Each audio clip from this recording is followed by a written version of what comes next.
All right, let's get started. Hi, everyone, and thank you for joining us for today's webinar, Getting Ready for Retirement. My name is Candace Jasvac, and I'm a member of the Political Action and Engagement team at the PIPSC National Office in Ottawa. I'm joined today by John Starrick from our compensation team. John is our subject matter expert on your pensions. Thanks for joining us today, John. Thank you for the invite. Before we begin, we'd like to take some time to respectfully acknowledge that our office, located in the settlement now called Ottawa, is on the unceded and unsurrendered territory of the Algonquin Anishinaabe Nation, whose presence here reaches back over 8,000 years. As settlers, it is our responsibility to educate ourselves on the history of the First Nations, Métis, and Inuit people, to learn how to respect their cultures, to acknowledge their pain and suffering, and above all, to understand our part in it and take action towards truth and reconciliation. This includes acknowledging the horrific history, ongoing and intergenerational trauma of the residential school system, not just now and over the last several months while discoveries of bodies of stolen children are unearthed from coast to coast, but in everything that we do. It's our duty to learn, grow, and do better, and to ask our government to do the same. I am hopeful that our journey guides us to a respectful and harmonious future. At the beginning of our webinars, we also like to provide you with our equity statement, which clearly outlines our expectations from participants. If you could please take a moment to review the statement, the link can be found in the chat box. As noted, the Institute strives to create a climate that is respectful, safe, and inclusive. We thank you for being a part of this inclusive space today. Now we'll go over some key information about our platform, Zoom. Due to the size of the group today, we've muted your computers to ensure we have the best sound quality for everyone participating and those who will watch later. Please use the Q&A or question and answer tool, which you can find at the bottom of your screen, to submit any questions. These can be technical issues or questions for a subject matter expert. My colleague Catherine is monitoring the chat box, the Q&A feature, and will be able to help you out. And lastly, the session is being recorded and it will be made available to everyone soon. So throughout today's session, we'll be asking you for your feedback on the webinar and on pension issues. These polls are completely anonymous and optional. However, your participation will help us make sure we can continue to improve your webinar experience and help us deliver better and more relevant content. Our first 3 questions today are just to get to know you a little better. Again, your answers are anonymous and optional, and the results will not be shared with participants. You should see the questions on the screen now. The first question is, please identify your gender and please select all that apply to you. The second question is, please share your age. And the third question is, how many years of service do you have? And if you don't see the pop-up, it could be due to a setting on your computer to block these sort of pop-up windows. You're welcome to share your responses in the question and answer box, but unless you click the little box to make it anonymous, it will not be. So just a fair warning on that. So I'll give folks a little bit more time to respond to those questions, and then we'll move on.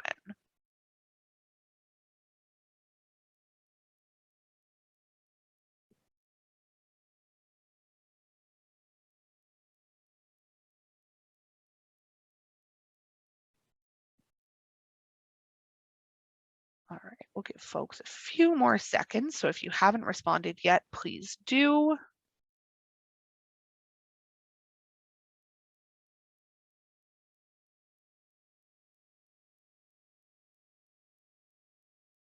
All right, thank you so much for sharing that information with us.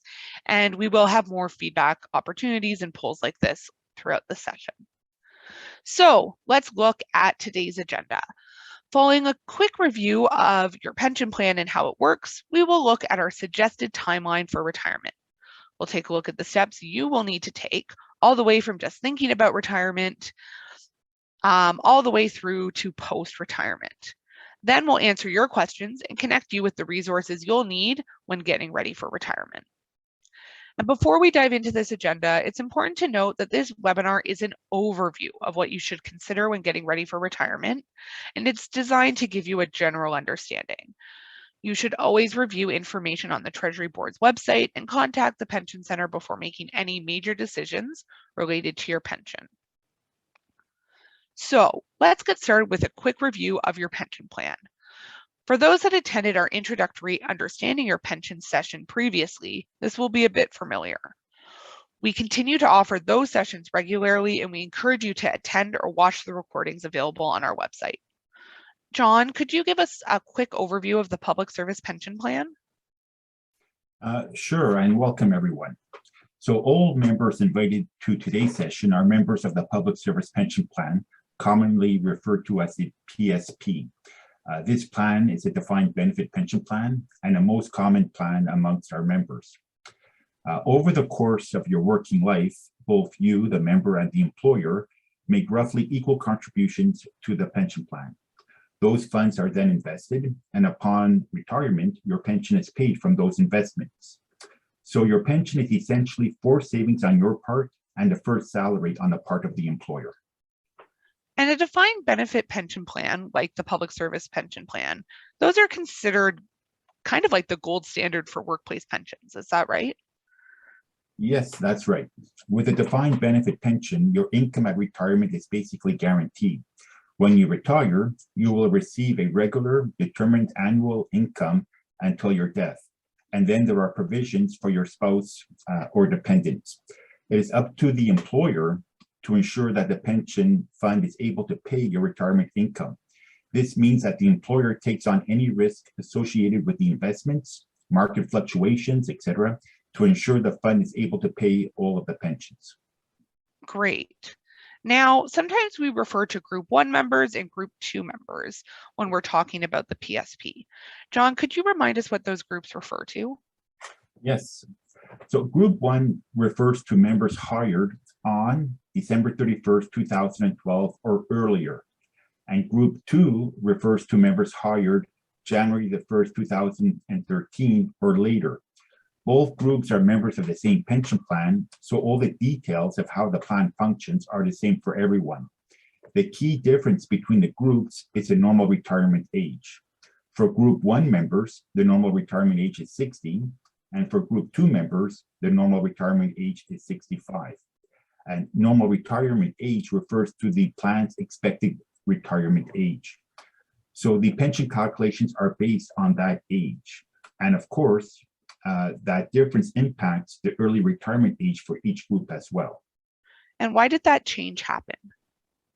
Well, in 2011, the contribution rate was out of flux within the PSP, and it was at a ratio of 28 to 72, meaning that about 28% of the contribution came from the employee and 72% came from the employer. The government wanted to bring this closer to a 50-50 split, which is most common in most other public service plans. In addition to implementing this change, the government created Group 2.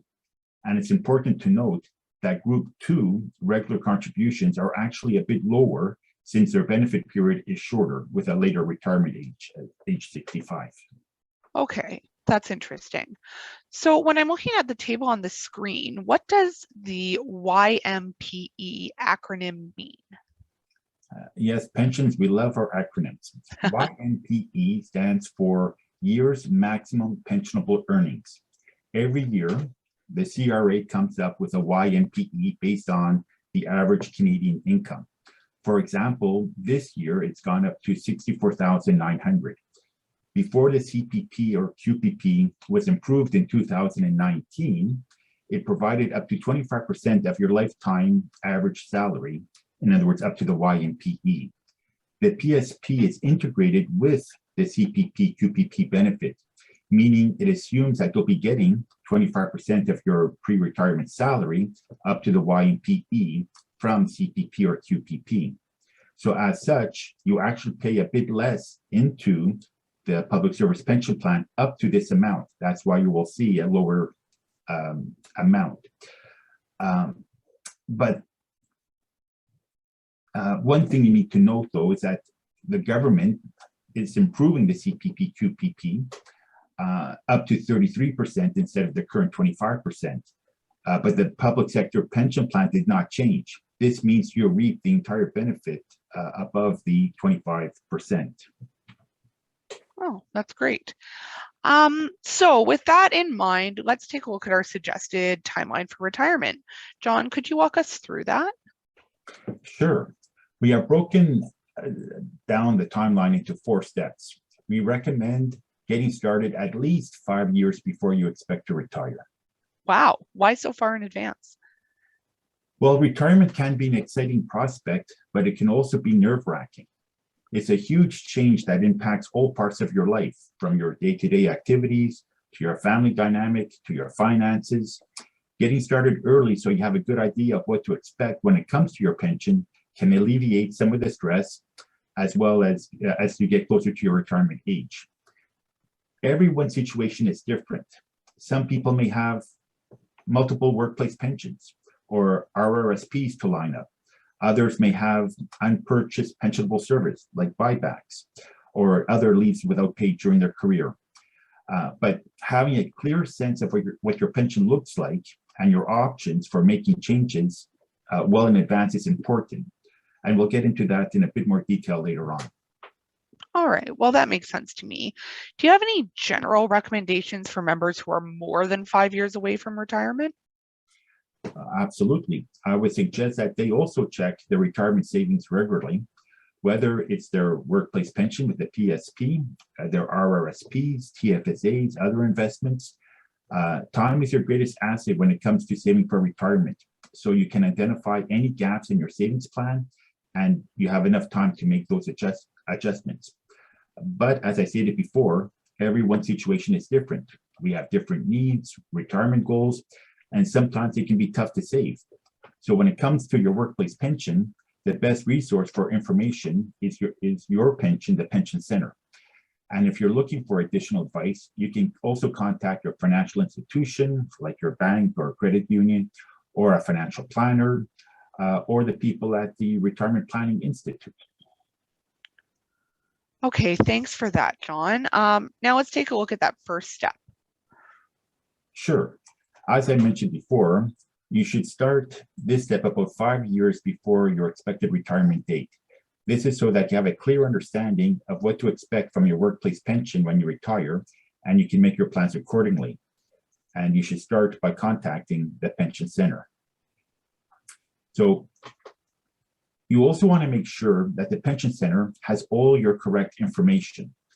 That includes your address, your phone number, that the beneficiaries you have designated, for your passing are up to date, both for your pension and for your supplementary death benefit. You'll want to make sure also that your marital status is correct. You'll want to ensure that your employment details are correct, so like your years of service, your department information, etc. And you want to check if you have any outstanding buybacks, like from leave without pay periods during your career, to see what the cost would be to buy back that pension. This is a really crucial step because it's easy to let this information get out of date. Chances are you've moved and perhaps had some family changes since you started working, or perhaps you have just, forgotten about something that you wanted to buy back. All right, well, that makes sense. Is there anything else? Yes, you will also, or you should also ask for a pension estimate. Your pension estimate or a pension statement will give you an overview of what you can expect to receive at retirement. You can ask for several estimates too. For example, you can take a look at what your pension would be like if you retired at 50 or 55, 60, and so on.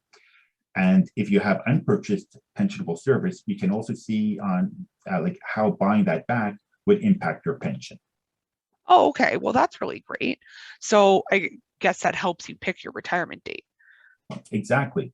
And also, the longer you work, the higher your pension will be.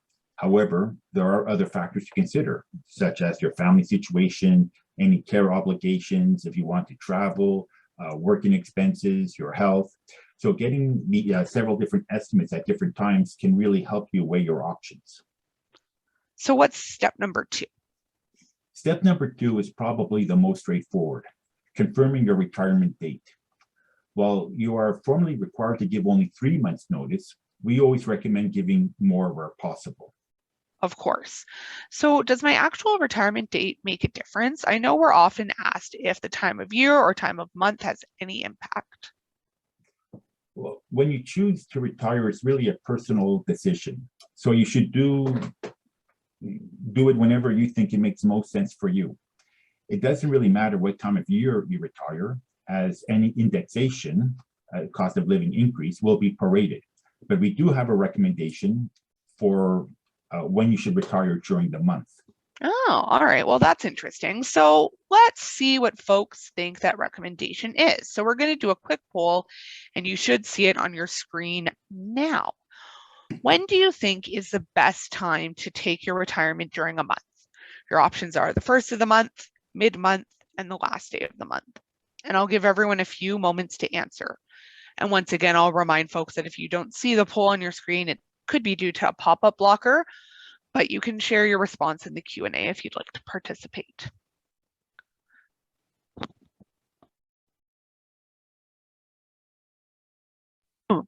All right, let's take a look at those results.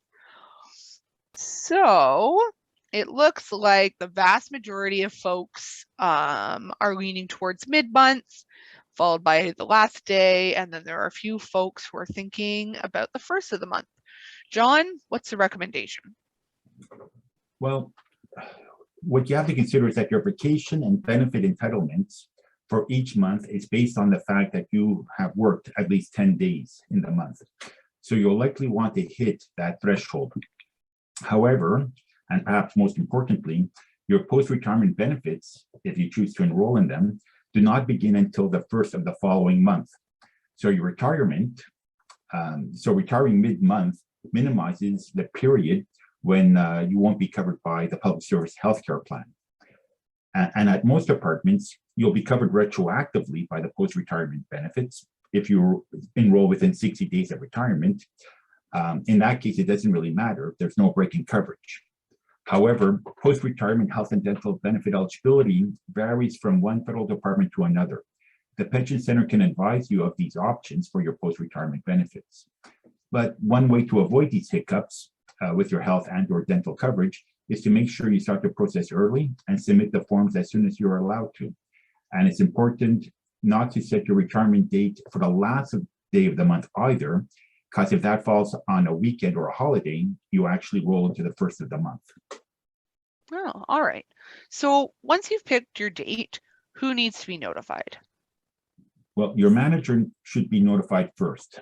Then you must notify the Pension Center. Once you pick the date, the Pension Center can answer any questions that you have. PIPS also has a resource available at pips.ca. Go to the labor relations portion and then click on pensions. Okay, great. So we picked our retirement date. We've confirmed it with everyone who needs to know. Now what's next? Then there's a little bit of waiting to do. You will receive a variety of communications and forms from the Pension Center and the Pay Center, such as the estimate based on your chosen date, enrollment into your post-retirement benefit plans, any outstanding payments that are owed, how much unused vacation time you have that you can cash out, and so on.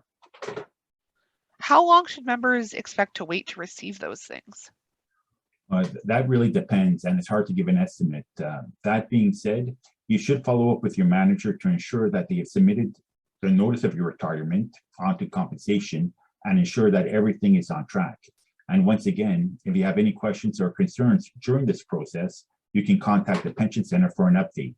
And if there are delays or issues, then we, your union, are here for support. Okay, so now that we've actually retired, what comes next, aside from taking a well-deserved break, of course? Well, there are a few things that people usually feel anxious about shortly after they retire. The first is when they should expect to receive their check, their first check. So if notice was given on time, then there should be no delay on receiving your first pension check. But remember, the first payment from the Pension Center will likely be 45 days from your retirement date, not 30 days, 45 days. And this will likely also be sent by check if you did not provide any of the direct deposit information on time. We suggest using the direct deposit, as that will ensure that you get paid on time every month. Your first payment could also include two payments. For example, if you submitted everything late for some reason, they could actually double up that payment. The second are their benefits, which we discussed earlier. They should begin to take effect the first of the month following their retirement. So if you're interested in learning more about your post-retirement benefits, then you should check out our website, and we're going to provide that link later on. And the last would be any new signed collective agreements that cover the time that now the retiree was still working. If you worked during any period covered by the new collective agreement, then that is eligible for retro pay. And once you receive the retro pay, then the pension center should be able to recalculate your pension. But if they haven't, because it's not always an automatic process, you should follow up once you receive your retro pay from the pay center and contact the pension center. If you run into any difficulties following up with the pension center, then again, we're here to assist you. And the same applies to any outstanding classification agreements that was successful. You would get that retroactively as well. So currently, there is an outstanding issue as several collective agreements have been signed and the pay information was sent late to the pension center. So they are trying their best to get everyone's pension updated as soon as possible. Okay, perfect. So what about members who want to stay involved? I often hear about retirees who, after they've enjoyed that well-deserved rest and relaxation, find that they're looking for something to keep them busy in retirement. Are there any options available to them? Absolutely. PIPS members have the option to remain members of PIPS in retirement. Dues are significantly reduced from $72 about a month to just under $6 per month. They will retain the ability to remain involved with the union in almost every way. They can continue to have access to membership benefits like Service Plus, and they'll become members of the PIPS Retirement Guild. Additionally, there are other organizations like the Congress of Union Retirees of Canada and the National Association of Federal Retirees that organize advocacy and social activities. It should be noted that the National Association for Federal Retirees is our members' representative for pension and benefit issues in retirement, not PIPS. So if you run into issues with your pension or benefits once you've retired, they would be your first point of contact for assistance. All right. Well, thank you so much for that overview, John. I know I can say without question that there are a bunch of questions rolling in already. So I'll remind folks that if you do have a question for John, you can use the question and answer feature that you can find at the bottom of your screen to submit it. We will be getting to as many questions as possible, but if we don't get to your question today, you can always send us an email to bettertogether@pips.ca. All right, so let me take a look here. My first question comes from Ramon. What happens with any outstanding vacation leave when I retire? Is it added as service time or is it paid out? No, that's an excellent question. If you ask for it to be paid out, then it's not counted as service time and you would get the cash, but it would be, of course, taxed. But if you want to take the vacation, so for example, if today's May 18th and you're retiring and you have like 4 weeks vacation, then you would use those 4 weeks and now your retirement date is June 18th and you would get that one additional month of service. All right. My next question comes from Janice, and they're asking, is it possible that I could be in group 2 for the pension, but did a pension buyback that would potentially put them into group 1? Is that a thing that can happen? Not really. It would depend on where the service is coming from. If it's coming, like if they're buying back pension, and if it could change their particular group from 2 to 1, they should contact the pension center and look into that before they actually agree to the buyback, just to make sure. All right. My next question is about getting paid in arrears. I guess in 2014, there was a switch made. Persons employed at that time, they were paid like an extra paycheck, so they didn't miss a paycheck, but they expect that that payment is clawed back at retirement. Does any of that ring any bells to you, or is that a little bit too specific? Well, it has come up, but pay is not really our area of expertise. Even though it's happening at retirement, it's not a retirement issue or a pension issue. It's part of the collective agreement of what happened back in 2014.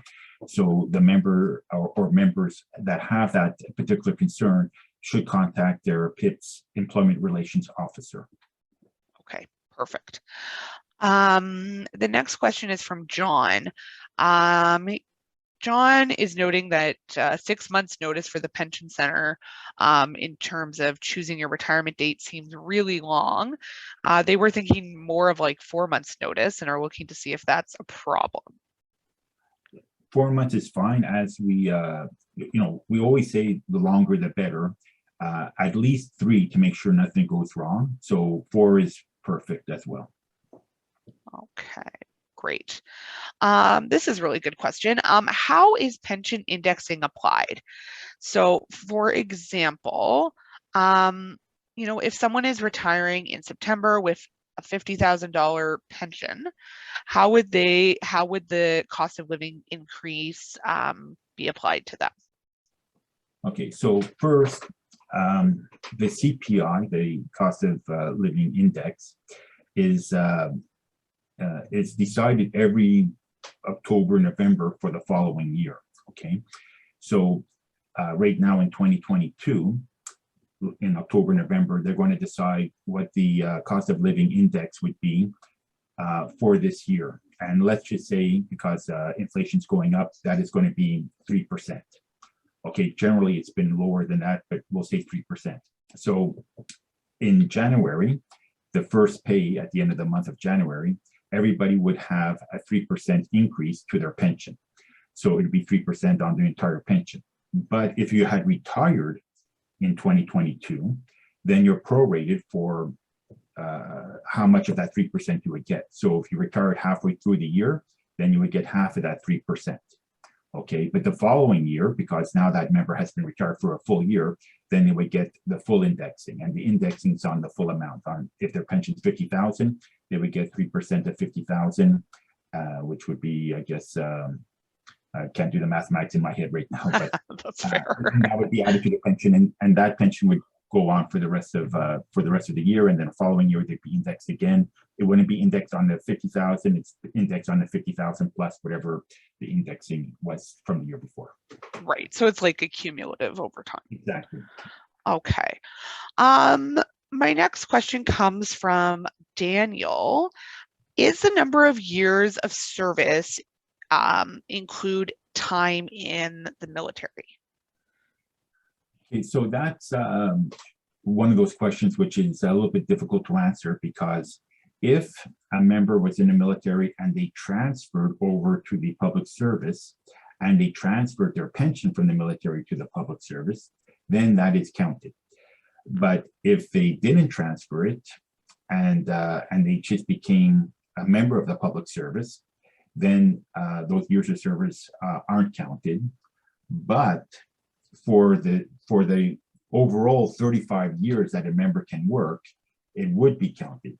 So it's a little bit confusing, and in one way, it's not absolutely 100% fair, I would say, but it's the way most of these pension plans work. So if the member needs more clarity on that, please have them send me an email, and I'll go into it in more detail. Okay, perfect. This is a really interesting question, and I guess this is maybe just for your opinion, John, but there have been a lot of articles about the Great Resignation during the COVID pandemic. We've heard about that a lot. People who are sort of choosing to wrap up their careers, and they're looking to see if we have noticed an increase in retirements during the pandemic. So an increase in retirements. Well, I wouldn't be able to answer that question because our members generally don't come to us to tell us that they're retiring. Right. And I suppose I could have checked with the pension center, but I didn't really think about that. But I could check with the pension center. So in future sessions like this, we can actually answer that question. But I am not sure. Yeah, no, I realize that feels like I was testing you, and that wasn't my intention. It was just an interesting thing that I hadn't really thought about before. My next question is, can you retire at age 63 but defer your pension until age 65? Absolutely, yeah. That's an easy one. Great.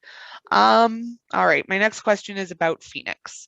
It's kind of two parts. So the first is, how is Phoenix, particularly folks who have outstanding issues, impacting folks who want to retire? And the other piece is around pension statements and whether folks can ever expect to just receive them regularly again. Okay, so Phoenix doesn't really affect your pension.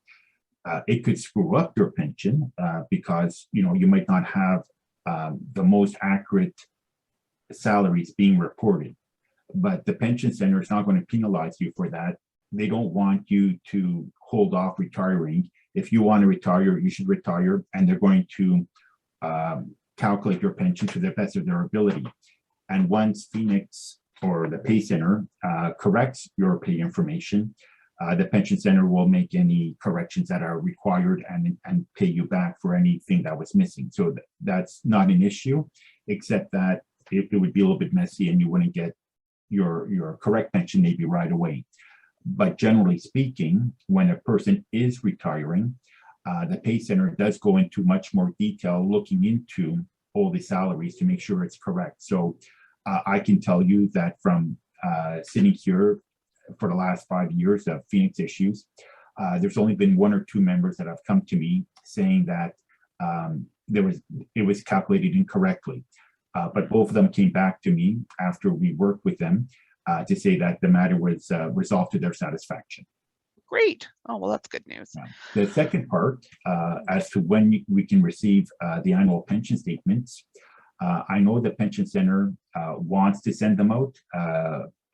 Myself, I've been giving them a lot of heartache on that, but because it's something that is in the act, they should be sending it out. But they're still a little bit insecure, I guess is the best word, about it. But Phoenix is slowly getting resolved, and it'll probably start happening in a couple of years that you'll get your annual pension statement again. But in the meantime, folks can call the pension center and ask for one, correct? Ask for an estimate or a statement, correct. Okay, perfect. My next question comes from Anthony, and it's about investment. So Anthony's heard that there's no actual money kept at arm's length when it comes to the pension, that it's all living in government coffers. Is that true? Well, once upon a time it was. So this is why if you were to look at the actual financial statements of the pension plan, you'll see that they have it broken up into 4 funds. 2 of the funds are different matters, so you don't need to look at them. But there's Fund 1 and Fund 2. And Fund 1 wasn't actually, there was no money actually put in there. The government just took all that money and used it for whatever they wanted to. And this is why you have a lot of groups complaining that there's this huge unfunded liability in the public service pension plan, when in actual fact, the government said, yes, we took out that money and we're responsible for all of it, so there's really no issue. Unless, of course, the government goes bankrupt, and then we all have lots of issues. But Fund 2, since 2000, has been collecting all the contributions from the members in real money, and has also received the money from the employer, and has been investing that with the Public Service Pension Investment Board, or PSPIB. And they have done a marvelous job with the money, and to the point where the last actual report, which was as at March 31st, 2020, there's a $14 billion surplus. Oh, there you go. All right. I have some more questions about Group 1 and Group 2. So this person is asking, if you began with the public service before December 31st, 2012, but were laid off, and then you returned to the public service after January 1st, 2013, but you didn't take out your money from the pension plan, are you considered group 1 or group 2? It's a good question. I would think that the person would be group 1, but when it becomes that member specific, it's much better for the member to actually contact the pension center and look into it. And the sooner they do that, the better it is. Perfect. All right, the next question is also about groups. So if they are a member of group 1, but they plan to work till age 65 anyways, does that have any impact on their pension? So if you're a group 1 member, your normal retirement age is 60, but it doesn't mean you have to retire at 60. You could retire at any age you choose. If you want to retire at age 75, you could work till age 75. There is no, like under human rights, you cannot force someone to retire. So if the member is a group 1 member, their normal retirement age is 60, meaning that there would be no penalty if they retired at age 60. But if they want to continue working, there's no problem.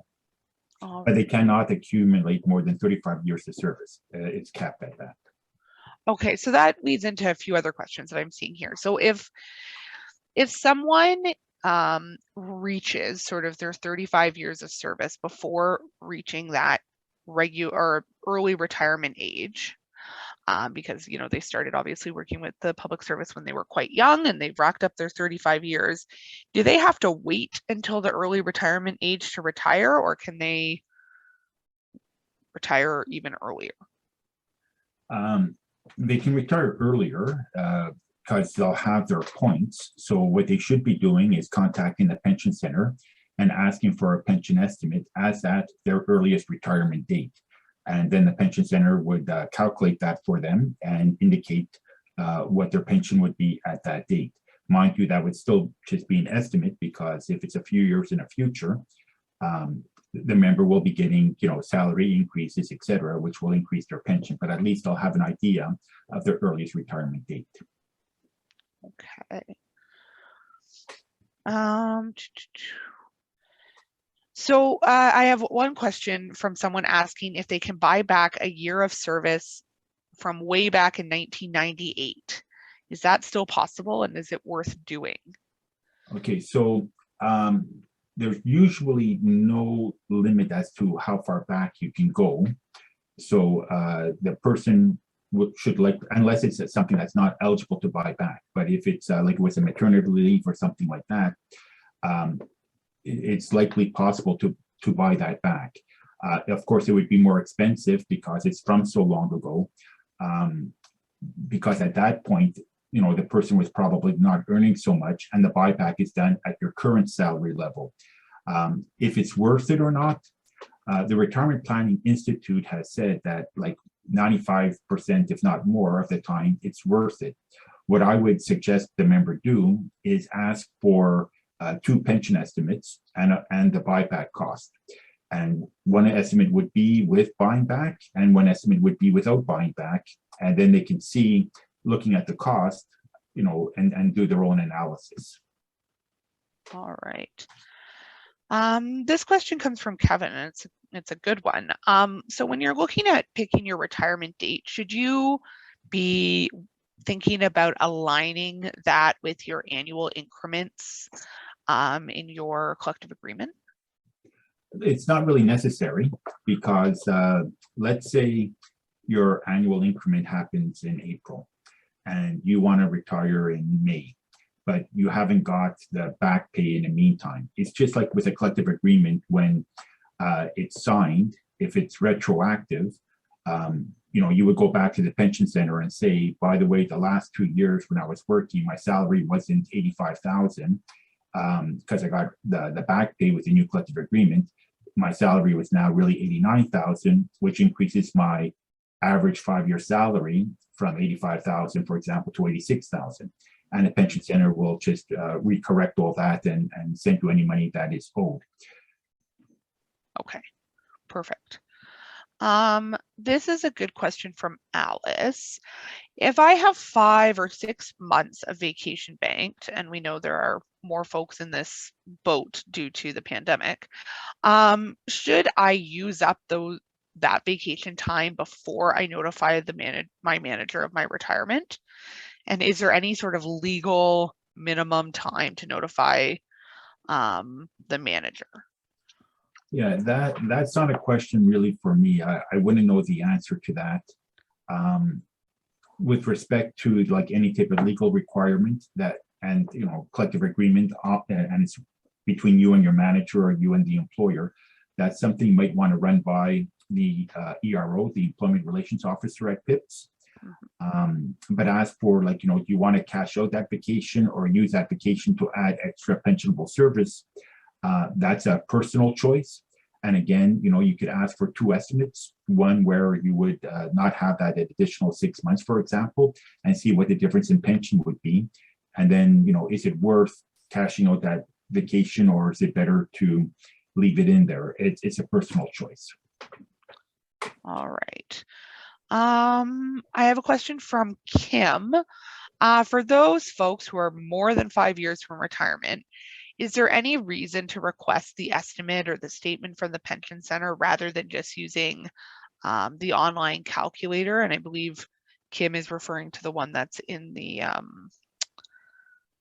oh, I'm forgetting the term for it. But The PWA, yeah. Yes.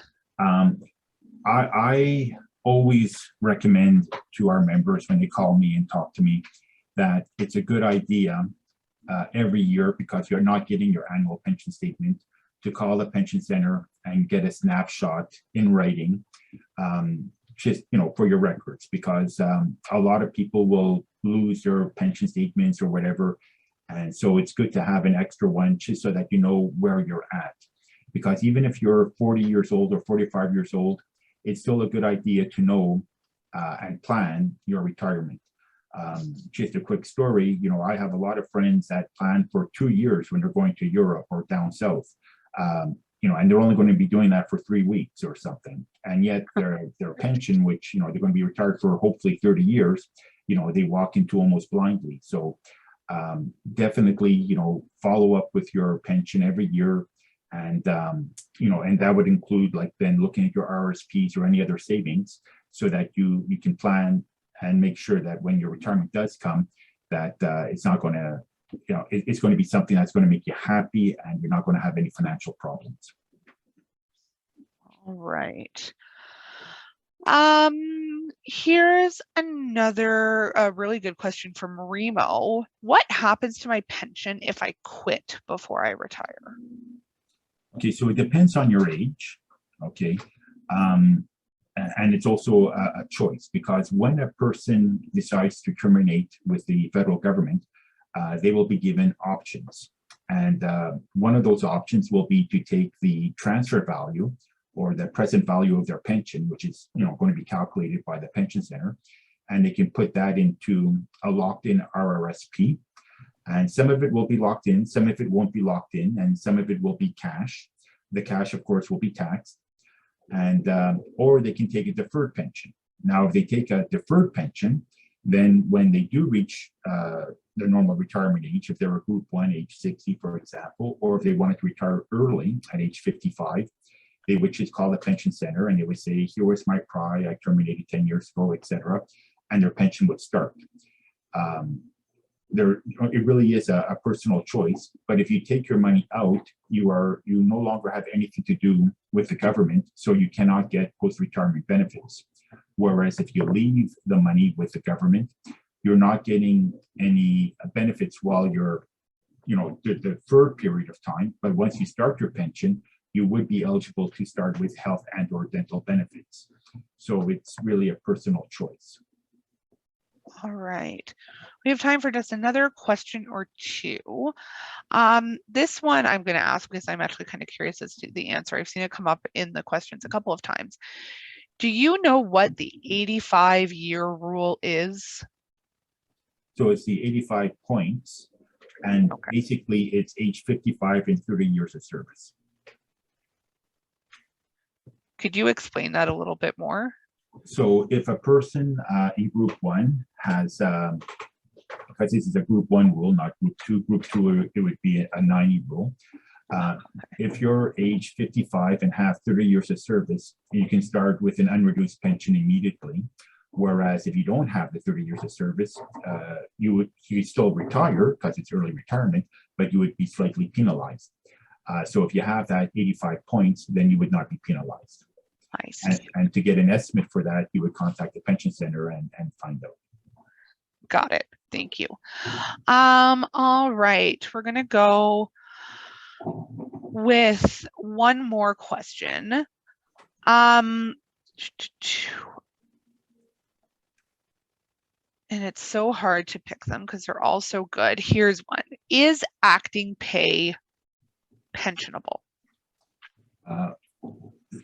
For the most part, it is. One of the issues that the pension group at Treasury Board is having is determining what is considered pensionable salary and what isn't. And so they've actually created a small group and have actually come to us to discuss what should be pensionable and what should not be pensionable. And so, you know, in our opinion, if you're in acting pay, that period of time should be pensionable. And as far as I know right now, it is. Okay. All right. That's really helpful. All right. So with that, we are going to have to wrap up question period. I want to give big thanks to John for sharing his expertise with us. John, thank you so much. Any final words or things you want to emphasize to folks? No, just thank you. I see we had a huge turnout, so I'm really happy, and I hope to see everyone again soon. Awesome. So I'll remind folks today that if we didn't get to a chance to answer your question, you can always email us at bettertogether@pips.ca. We'll make sure that you get the information that you need. That being said, I'm going to show you a whole bunch of resources that may be helpful. So as we mentioned earlier, your absolute best resource for the most accurate personal pension information is the Pension Center. They have all of your information, your salary, your years of service, and so on. Their call center is really fantastic. The staff are incredibly helpful. So give them a call, 8 a.m. to 4 p.m. your local time, Monday through Friday. Always make sure that you have your personal record identifier, or PRI, handy when you call. Generally, wait times are less than 3 minutes. So as we also noted before, PIPS does not have access to your personal pension information, so we cannot calculate or estimate your pension. What our team can help you with is understanding how your pension plan works, understanding your pension statements or communications from the employer or the pension center. We have a lot of great content on our website, including links to the Treasury Board's pension information. We've also put together a basic checklist document based on this presentation, and that will be circulated to attendees following the session. In the event that you encounter an issue that you aren't able to resolve with the Pension Center, or you receive communications about your pension that seem off or not correct, you can always contact our team and we can help point you in the right direction or escalate your concern. So before we wrap up today, we have just another few feedback questions for you. I'll remind folks that these are anonymous and optional, and the results will not be shared with participants. But your participation does make sure that we can continue to improve the webinar experience for everyone, and that we can continue to deliver better and more relevant content. So you should see 3 questions on your screen now. The first question is, on a scale of 1 to 5, with 1 being terrible and 5 being excellent, please rate your overall experience with today's webinar. The second question is, did you find this webinar informative? And the third and final question is, how did you feel about the level of detail provided about the Public Service Pension Plan and your retirement during the webinar? And again, I'll remind folks that if you don't see the pop-up, it could be due to a pop-up blocker. I noticed someone in the question and answer was noting that sometimes your VPN connection can mess with that as well. But we do welcome your feedback. So if you're not able to participate in the poll, but you'd like to let us know what you think, please feel free to send us an email to bettertogether@pips.ca. So I'll give folks another moment or two to register their responses.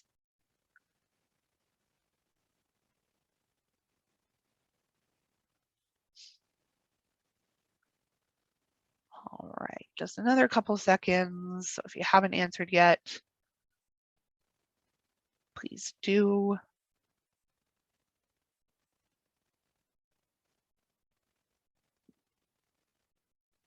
All right. Well, thank you very much for your participation in that poll. And thank you for your participation in today's session. Thank you so much for joining us. And again, I wanted to thank John for his expertise and Catherine for supporting our question and answer and putting all those helpful links into the chat box. Again, I'll remind folks, if you have any outstanding questions about this presentation, the work we're doing to protect pensions, or frankly, anything at all, please email us at bettertogether@pips.ca and we will be happy to point you in the right direction. Thank you so much for joining us today. We hope you have a lovely afternoon. Take care.